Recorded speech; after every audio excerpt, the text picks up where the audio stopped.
Hello everybody, welcome back to my channel. My name is Alison, the online piano and the online violin tutor. So in this video I'm going to be comparing two violins that I have previously reviewed on my channel, and they are two of the newest fiddlerman violins that I have been sent.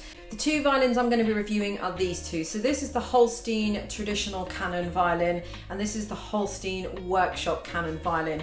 Now I have done individual reviews of these, so I will put links to each of the individual reviews underneath.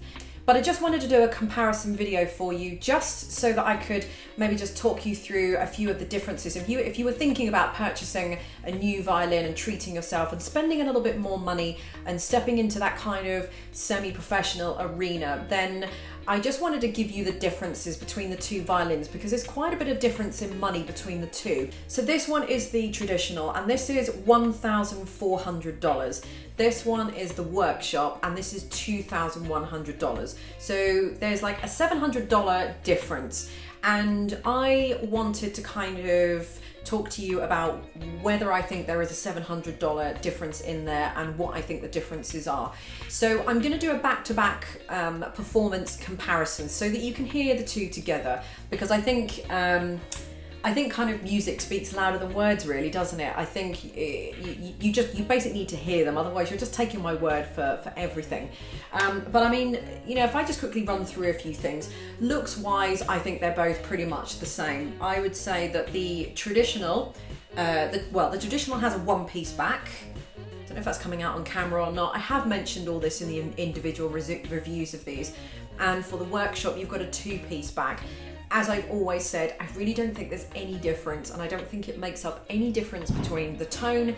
Neither is better or worse than the other. It's just, I don't know, some people can get a little bit hung up on one or two piece backs, but in my personal opinion, it really doesn't matter. So the main difference looks-wise with these, they've both got a similar kind of looking wood to them, but I would say the main difference is the varnish. Now the workshop seems to have a much more of a glossier varnish. I don't know how much of this is coming out on camera, but I know varnish can be a bit of a big thing with some people. So this one's got a glossier varnish. They're all hand oil varnished anyway, so there's no worry there. But this one has got slightly more of a satin sheen to it. Again, I'm not really sure how much of that is coming out on camera, because I understand they're both quite reflective. But this one has less of a varnish, high gloss varnish to it than this one. This is more glossed, but again, it's just pure aesthetics. There would be no reason for me not to buy the workshop just because I didn't like the look of the varnish on it over the traditional. You know, it's kind of just, I think that's kind of splitting hairs with it, but it's important to mention because a lot of people do get concerned about that, you know, and it is just the looks. It's just like buying a silver car over a red car. Some people are going to prefer red, some people are going to prefer silver. It doesn't change the performance of the car whatsoever. It just purely is about the colour of the car and the aesthetics and what you like.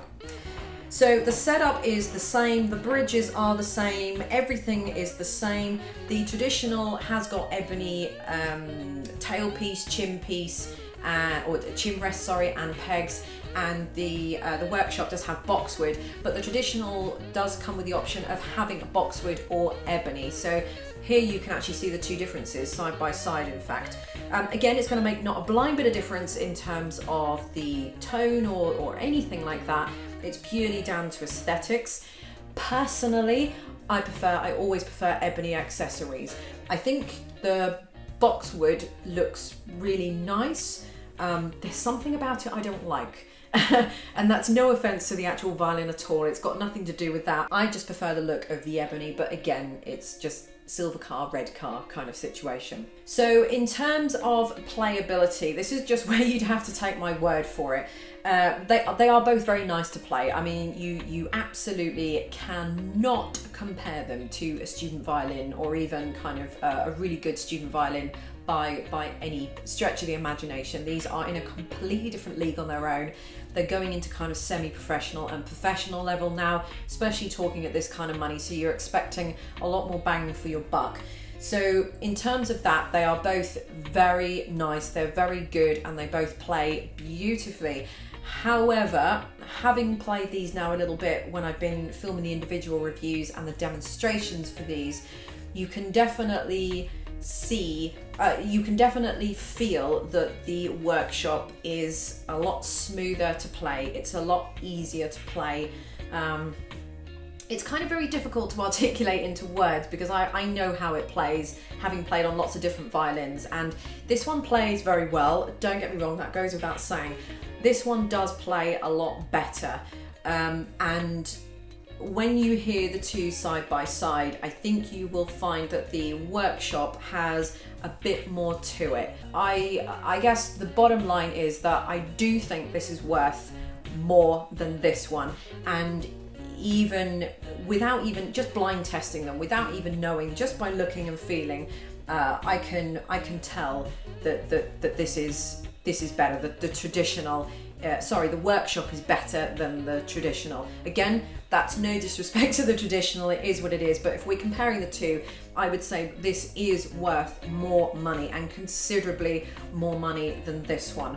So I'm going to stop talking now, and I'm just going to get on with some playing. I'm going to play these side by side and back to back so you can hear the differences. I've done 2 pieces with professional studio recording, and I've done 1 piece that I've recorded using the Zoom recorder that I've got in the room, which is picking up more of the ambience, and I'll play everything back to back so you can hear the difference. So I'm going to leave you with that to finish with the video, but let me know what your thoughts are. Again, I think this is worth the extra money, feel-wise and playability-wise. It's very, very difficult to explain, but there's just something very easy and very simple to play with this, especially on the very low register and on the high registers in comparison to this one. But let me know your thoughts in the comments underneath. What do you think? Can you hear a difference? Which one do you like the best? And of course, all the links to the videos of these are going to be directly underneath this video, as well as the links to purchase these violins if you fancy treating yourself.